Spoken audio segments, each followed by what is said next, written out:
सेहत भी पैसा भी में आपका स्वागत है। मैं doctor Swati Maheshwari, internal medicine specialist. और जैसा कि आप जानते हैं, हम यहाँ पर सेहत और पैसा दोनों की ही बात करते हैं। तो आज बात करते हैं हम एक खास मुद्दे की, और वो है यूएस प्रेसिडेंट इलेक्शंस। जी हाँ, ये वो इलेक्शंस हैं जिस पर इस वक्त पूरे विश्व की निगाह गड़ी हुई है कि आखिर डेमोक्रेट्स जीतने वाले हैं कि रिपब्लिकन्स जीतने वाले हैं। क्योंकि ये एक ऐसा देश है, ये एक ऐसी सुपर पावर है जिसमें प्रेसिडेंट इलेक्शंस का प्रभाव जो है वो पूरे विश्व के ऊपर पड़ता है। यानी कि हर देश इस वक्त इस तरफ निगाह अपनी करे हुए है कि आखिर कौन आने वाला है नेक्स्ट यूएस प्रेसिडेंट बनकर। और ख़ास तौर से अगर हम भारत की बात करें, तो भारत की जो आर्थिक नीति है, भारत की जो आर्थिक स्थिति है, इन सभी चीज़ों के ऊपर क्या असर पड़ेगा, ख़ास तौर से अगर डोनाल्ड ट्रंप दोबारा प्रेसिडेंट बनकर आते हैं, क्योंकि उसकी जो है चांसेस काफ़ी हाई लग रही हैं। ऐसी स्थिति में अगर वो फिर से प्रेसिडेंट बन के अमेरिका के आते हैं, तो भारत की आर्थिक स्थिति पर इसका क्या असर पड़ने वाला है, ये आज हम एक मशहूर इकोनॉमिस्ट डॉक्टर शरद कोली से विस्तार से जानेंगे। जी हाँ डॉक्टर स्वाति, कभी भी अमेरिकन इलेक्शंस का इतना एक्साइटमेंट देखने को नहीं मिला। इलेक्शन तो अमेरिका के हर 4 साल बाद आते हैं और भारत में इलेक्शंस चलते ही रहते हैं, कभी किसी स्टेट के, अभी जनरल इलेक्शंस भी होके चुके, पर कोई कोई इलेक्शन ऐसा होता है जो अपनी तरफ विशेष ध्यान खींचता है। तो मुझे लगता है जिस प्रकार इस बार अमेरिकन इलेक्शंस पर नजर है, शायद पिछले कई इलेक्शंस में जो मुझे याद है देखने को नहीं मिली। और अभी जो रुझान आ रहे हैं, अभी जो इंडिकेशंस आ रहे हैं कि शायद ट्रंप साहब वापसी कर सकते हैं, रिपब्लिकन्स की वापसी हो सकती है। एक एंटी इनकम्बेंसी अमेरिका में ऐसा लग रहा था कि चल रहा था और लोग बदलाव चाह रहे थे। तो अगर ट्रंप साहब वापस आ जाते हैं और ट्रंप साहब राष्ट्रपति बन जाते हैं,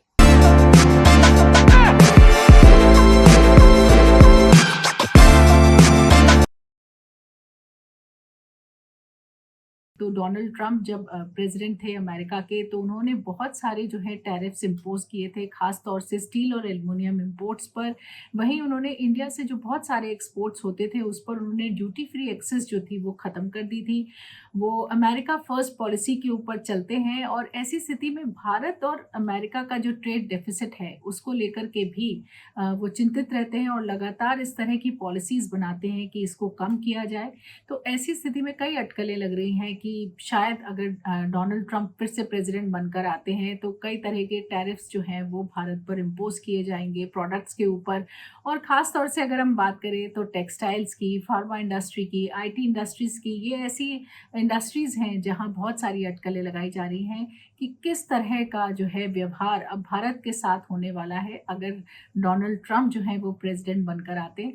तो आइए विस्तार से जानते हैं डॉक्टर शरद कोली से कि भारत की आर्थिक स्थिति पर, भारत की जो इकोनॉमिक्स है पूरी, उस पर यूएस प्रेसिडेंट इलेक्शन और ख़ास तौर से अगर डोनाल्ड ट्रंप प्रेसिडेंट बनकर आते हैं तो उसका क्या असर पड़ने वाला है। तो भारतीय अर्थव्यवस्था के लिए कैसा रहेगा, ये बहुत ही अहम सवाल है। आपने बिल्कुल बिल्कुल ठीक नब्ज पकड़ी है। तो अगर हम ओवरऑल देखें तो ट्रंप साहब जो 2016 में थे और ट्रंप साहब आज जो 2024 की बात हो रही है, 8 साल बीत चुके हैं जब ट्रंप साहब पहली बार आए थे, उसमें और आज में, तो मुझे लग रहा है टाइम बहुत बदल चुका है। उस समय जो परिस्थिति थी और आज जो परिस्थिति है, चाहे हम जियोपॉलिटिकली बात करें, चाहे हम आर्थिक तौर पर बात करें, अंग्रेजी में कहावत होती है, there's a lot of water that has flown under the bridge, यानी कि काफी कुछ बदल चुका है।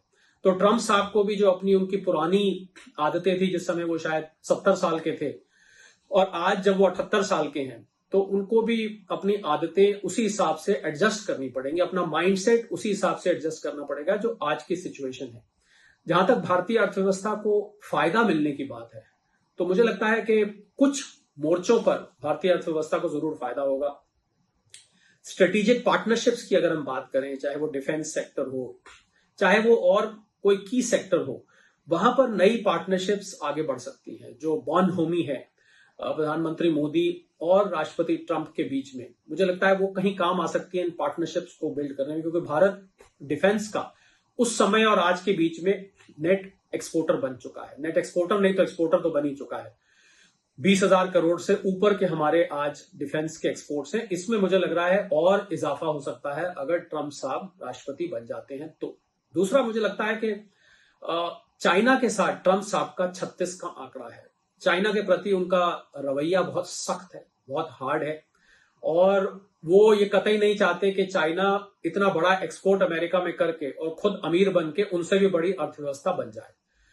तो इसलिए वो अमेरिकन इकोनॉमी को प्रोटेक्ट करने के लिए, अमेरिका के लोगों की नौकरियां सुरक्षित करने के लिए वो समय समय पर टैरिफ्स की बात करते रहते हैं। और चाइना के लिए टैरिफ्स की बात तो उनकी सारे जग को पता है, सारे विश्व को पता है।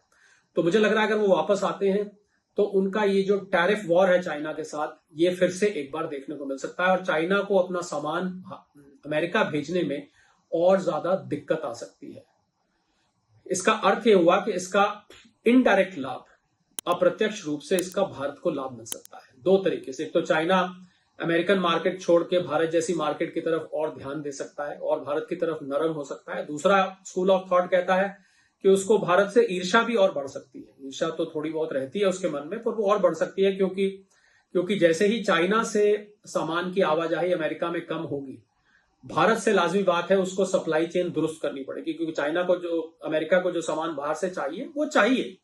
वो अगर चाइना से नहीं आ रहा और अगर भारत का मेक इन इंडिया इनिशिएटिव की वजह से या जिन क्षेत्रों में भारत ने पिछले चंद सालों में तरक्की करी है, मेक इन इंडिया मैन्युफैक्चरिंग शुरू हुई है, वो अमेरिका को लाभ पहुंचा सकता है। तो सप्लाई चेन दुरुस्त करने में भारत के थ्रू मुझे लग रहा है कि अमेरिका ये कोशिश कर सकता है ट्रंप साहब की लीडरशिप में।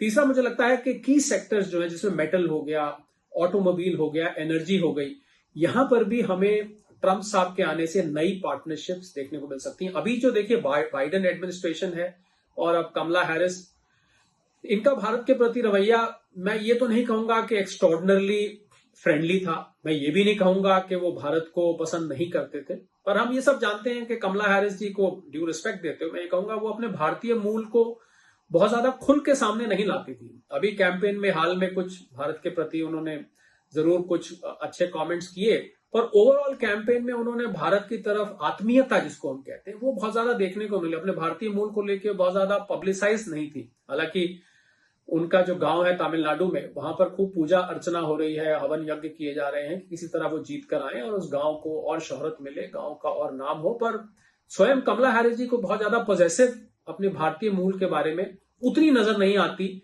जितनी उम्मीद थी भारतीयों को जब वो उपराष्ट्रपति बनकर आई थी। वो बात कहीं दिखाई नहीं देती है। तो इसलिए भारत के प्रति रवैया मैं समझता हूं अगर कमला हैरिस जी आती है तो बहुत न्यूट्रल सा रहने वाला है, उसमें कोई विशेष बदलाव देखने को नहीं मिलेगा।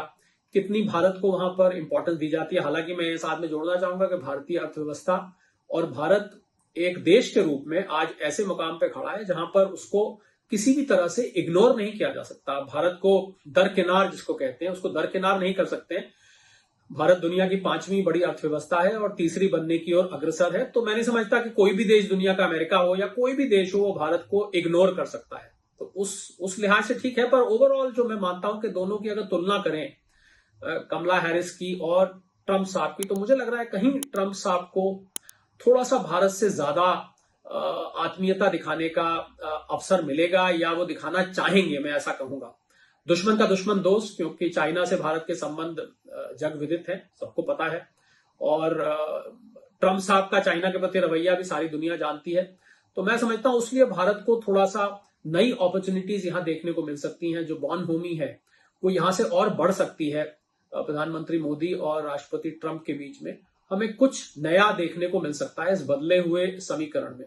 दूसरी तरफ ट्रंप साहब के आने से कुछ चैलेंजेस भी हैं। चैलेंजेस की हम बात करें तो सबसे बड़ा चैलेंज, क्योंकि ट्रंप साहब अपनी अर्थव्यवस्था को लेकर एक बिजनेसमैन है, बिजनेस बैकग्राउंड से आते हैं, अमेरिका को वो भी एक कंपनी की तरह चलाते हैं, तो अपना फायदा नुकसान वो जरूर देखते हैं। तो टैरिफ्स को लेके, यानी कि इंपोर्ट ड्यूटीज जो लगती हैं उसको लेके अगर चाइना सफर करेगा तो कुछ हद तक भारत भी सफर करेगा, क्योंकि उनका टैरिफ्स के प्रति रवैया बहुत सख्त है। वो चाहते हैं कि अमेरिकन इकोनॉमी प्रोटेक्टेड रहे, अमेरिकन जॉब्स जो है वो अमेरिका में रहें और अमेरिका की जॉब्स दूसरे ले जाए। तो इसको देख के वो लगता है कि ऐसे फ्री ट्रेड आपको देखने को नहीं मिलेगा। मतलब बहुत सारी चीजों पर टैरिफ्स, और पीछे उनके वक्तव्य भी सुनने को मिले पिछले चंद सालों में कि हम ये अलाउ नहीं करेंगे कि कोई भी देश आके यहाँ अपना सामान बेचता रहे और हमारी जॉब्स भी ले जाता रहे, हमारे यहाँ से डॉलर भी ले जाता रहे, वगैरह वगैरह, मुनाफा भी कमाता रहे। तो इसको देख के लगता है कि उस टैरिफ्स का कुछ हद तक विक्टिम तो भारत भी बनने वाला है अगर ट्रंप साहब आके टैरिफ्स के प्रति सख्ती दिखाते हैं। और सबसे बड़ी बात, जो ट्रंप साहब, जिसके लिए बहुत अंग्रेजी में शब्द होता है वॉसिफरस है और बहुत एक्सप्लिसिट रूप से, बहुत मौखिक रूप से वो बोलते रहते हैं इमिग्रेशन, यानी कि वो नहीं चाहते कि बाहर के मुल्क के लोग आकर यहाँ पर उनके अमेरिकन देशवासियों की नौकरियां ले जाएं और यहाँ के अर्थव्यवस्था पर पूरा कब्जा कर लें वगैरह वगैरह। इमिग्रेशन को लेकर उनकी पॉलिसी बहुत सख्त है। तो वो मुझे लग रहा है भारतीय आईटी कंपनीज को कहीं जाके असर कर सकता है, क्योंकि उन आईटी कंपनीज H1B वीजा पर निर्भर है।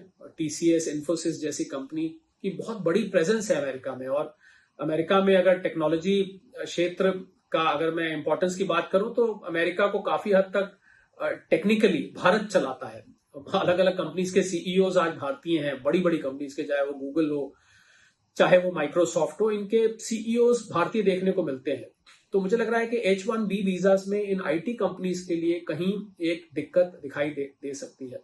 बाकी कुल मिला के अगर देखें तो मुझे लगता है कि बहुत ज्यादा सख्त रवैया अब ट्रंप साहब जो 2016 में थे, जैसे मैंने पहले कहा, और ट्रंप साहब जो 2024 के हैं, वो ट्रंप साहब आपको कुछ बदले बदले दिखेंगे, क्योंकि वैश्विक समीकरण जो है, वर्ल्ड इक्वेशन जो है जियोपॉलिटिकली, वो बदल चुकी है। पूरी दुनिया दो भागों में धीरे धीरे बढ़ती जा रही है। तो ट्रंप साहब की पूरी कोशिश रहेगी कि भारत को वो अपनी तरफ रखें, क्योंकि भारत की रशिया से दोस्ती और हाल में भारत और चाइना की जो थोड़ी सी मैं कहूंगा सुलह हुई है बॉर्डर पर, उसको लेकर ट्रंप साहब के दिमाग में होगा कि कहीं मेरा एक पुराना अमेरिका का एक पुराना साथी ऐसा ना हो कि रशिया के खेमे में चला जाए, और ये जो Russia, China, Iran, north Korea का ये जो पूरा का पूरा एक ग्रुप बन रहा है, इसमें चला जाए। तो उसको देखते हुए मुझे लग रहा है ट्रंप साहब के जो सख्त रवैये भी हैं, भले टैरिफ से लेके हों और इमिग्रेशन से रिलेटेड हो, शायद उनमें नरमी दिख सकती है, क्योंकि वो चाहेंगे कि भारत को अपनी तरफ रखें, भारत को वो एक दुश्मन की तरह ना देखें और भारत भी उनको दुश्मन की तरह ना देखे, या भारत एक कहीं नेचुरल इस ग्रुप का, दूसरे ग्रुप का, रशियन ग्रुप का एलाई ना बन जाए। तो इसको देख के मुझे लगता है कि शायद वो जो चैलेंजेस जिनकी मैंने बात करी, शायद वो चैलेंजेस भी उतने ज्यादा बड़े चैलेंजेस आगे जाके ना रहे। तो ये तो समय बताएगा। बाकी अभी तक जो रुझान है उससे ट्रंप साहब वापसी करते दिख रहे हैं, और ट्रंप साहब वापसी करते हैं तो जरूर ही एक नए फिर से रिपब्लिकन युग की अमेरिका में शुरुआत होगी। बहुत कुछ बदला हुआ देखा जाएगा। पर भारतीय परिप्रेक्ष्य की मैं बात करूं तो ये समय बताएगा कि आगे ट्रंप साहब किस तरीके से अपनी आर्थिक नीतियां बनाते हैं।